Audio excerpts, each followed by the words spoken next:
जय हिंद, हर हर महादेव। देखिए, कुछ चाइनीज सर्कस में काम करने वाले लोग, कुछ ऐसे चाइनीज एजेंट्स और ऐसे चाइनीज टोन में बात करने वाले लोग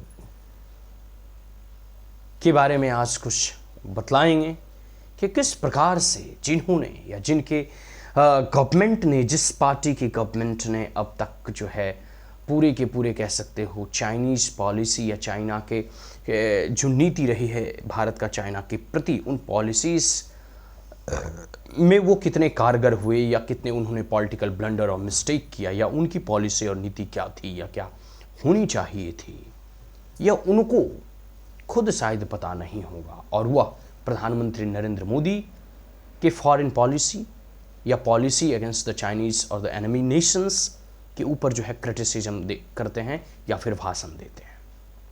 तो ऐसी कांग्रेस पार्टी या ऐसे लोग जिनकी नीति चाइना के प्रति या पाकिस्तान के प्रति अब तक क्या रही है, उसके कुछ एक दो तत्वों के बारे में बात करेंगे और लास्ट में हम यह भी आपको बतला देंगे कि देखिए इनकी पॉलिसी कैसी थी। और ये लोग आज प्रधानमंत्री नरेंद्र मोदी के ऊपर जो है भाषण देते हैं, कटाक्ष करते हैं, उनका विरोध करते हैं। ठीक है, तो ये सब सारी चीज़ें हैं, इसको आप समझिए हम कहना क्या चाहते हैं। सबसे पहले हम बात करेंगे नेहरू और उस वक्त के जो है चाइनीज़ प्रेसिडेंट के बीच में। ठीक है, 1954 में 1954 में जो है पंचशील समझौता हुआ।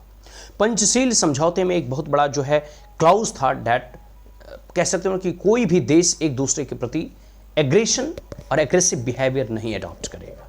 लेकिन आपको पता है कि ये तत्व, ये क्लाउज और ये एक प्रकार से कह सकते हैं ना कि आप कि ये जो मेन एलिमेंट्स था इस पंचशील समझौते का,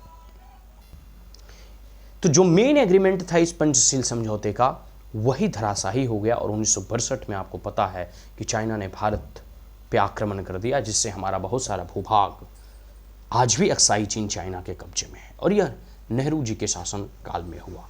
उस वक्त नेहरू जी के पास फाइटर प्लेन भी थे, नेहरू के पास कुछ खुफिया जानकारी भी था कि चाइना की आर्मी जो है पूरे के पूरे भारत की सीमा क्षेत्र की तरफ बढ़ रही है। लेकिन नेहरू के इनएक्शन और इनइफेक्टिव एक्शन के कारण जो है भारत उस युद्ध में भारत को हार झेलना पड़ता है। और हम जो है कई सारे स्क्वायर किलोमीटर जो है अक्साई चीन, जो लद्दाख और जम्मू कश्मीर का क्षेत्र था, वो चाइना के आज भी कब्जे में। आज भी चाइना की पॉलिसी है पाम एंड फाइव फिंगर की, जिसमें जो है वह भारत के कई सारे ऐसे क्षेत्र, जैसे लद्दाख का क्षेत्र है, पूरा का पूरा कह सकते हैं आप, ये नेपाल है, भूटान है, सिक्किम है, अरुणाचल प्रदेश है।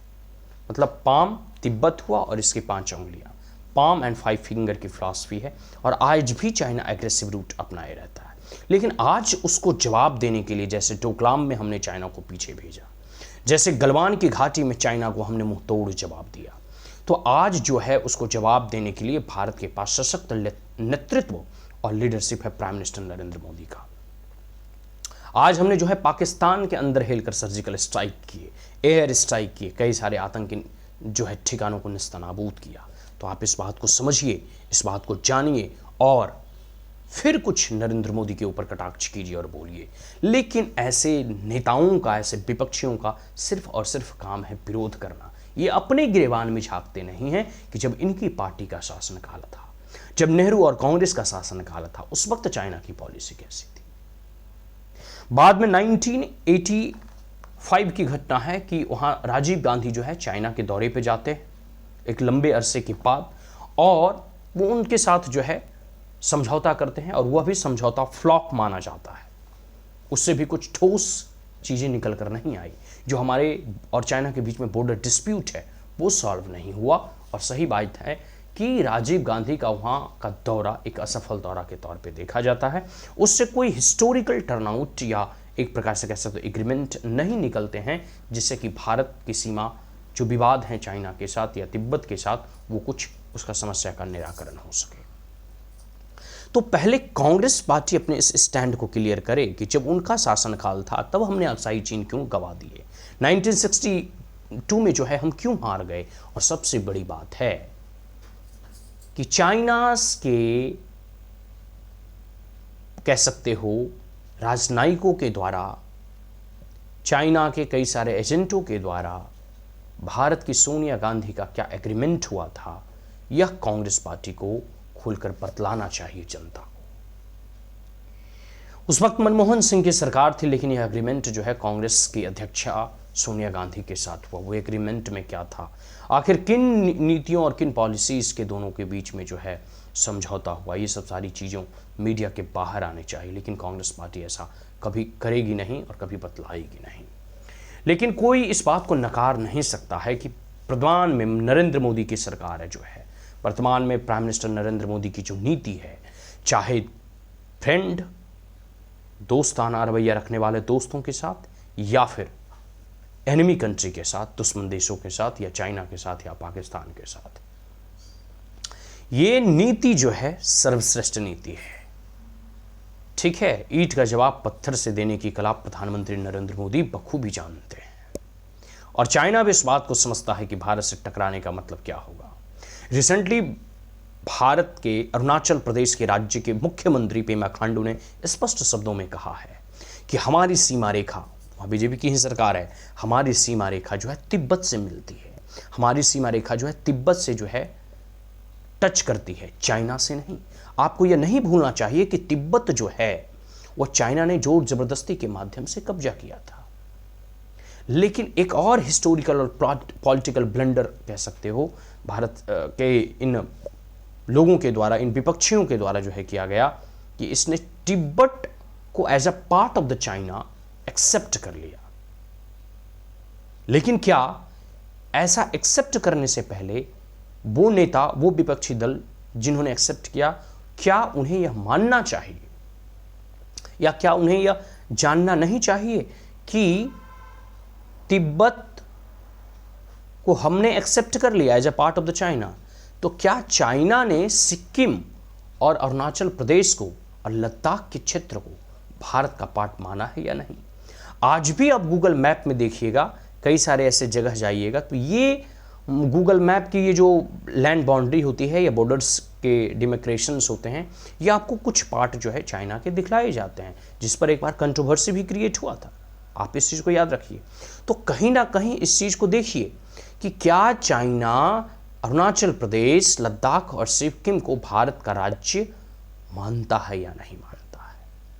तो कुछ हिस्टोरिकल ब्लंडर जो कांग्रेस और उनके द्वारा किए गए, इसको कांग्रेस अपने गिरबान में झाके और मोदी जी के ऊपर कटाक्ष करने से पहले या प्रेजेंट गवर्नमेंट की चाइना पॉलिसी होने जो उन्होंने बनाई है कि कैसे हमें ईंट का जवाब पत्थर देना है, कैसे डोकलाम से हमें पीछे तब तक नहीं हटना है जब तक चाइनीज़ ना हट जाए, कैसे जो है हम लद्दाख के क्षेत्र में इंफ्रास्ट्रक्चर डेवलपमेंट, चाहे बॉर्डर रोड जो है बनाना हो या बॉर्डर विलेज का डेवलपमेंट हो, वहाँ एयरपोर्ट बनाना हो और सारी जो है डेवलपमेंट के कार्य करने हैं, इसमें पीछे नहीं हटना है। ये सब सारी चीज़ों को आप समझिए, ठीक है। लेकिन राहुल गांधी का काम ही होता है सिर्फ विरोध करना।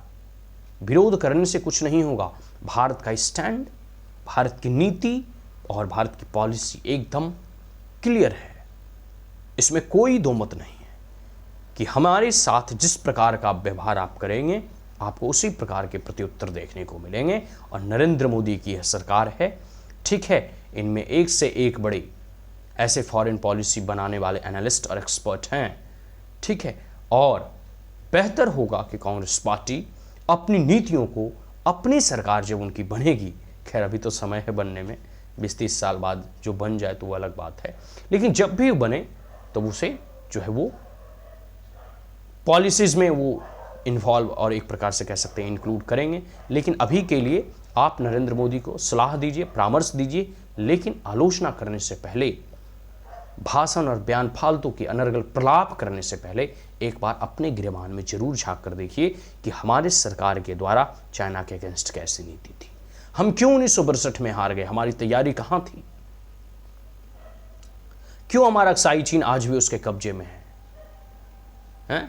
आपको पता होगा नेहरू जी का स्टेटमेंट था कि उस पत्थर को लेकर हम करेंगे ही क्या, वहां घास भी नहीं उगता। बतलाइए, अब मेंटेलिटी ही जब इस प्रकार की है तो अक्साई चीन का वो जो क्षेत्र चाइना के कब्जे में है वहां घास भी नहीं उगता, लेकिन सामरिक दृष्टिकोण से स्ट्रैटेजिकली वो जगह बहुत ही इंपॉर्टेंट है। और वो भारत की भूमि है। अगर घास नहीं भी उगे फिर भी वो हमारा अपना है। लेकिन खैर, ऐसे सारे नेताओं की सोच का और ऐसी पार्टियों का सोच का हम कुछ नहीं कर सकते। आज के लिए इतना ही। आपकी राय क्या है? क्या नरेंद्र मोदी की जो विदेश नीति है चाइना के अगेंस्ट वो कैसी है? इसमें क्या सुधार की आवश्यकता है, या ऐसे क्या क्या और इम्प्रूवमेंट किए जाने चाहिए, क्या इंक्लूड किए जाने चाहिए? आप अपनी राय जरूर कमेंट बॉक्स में दें। आज के लिए इतना ही। जय हिंद, हर हर महादेव।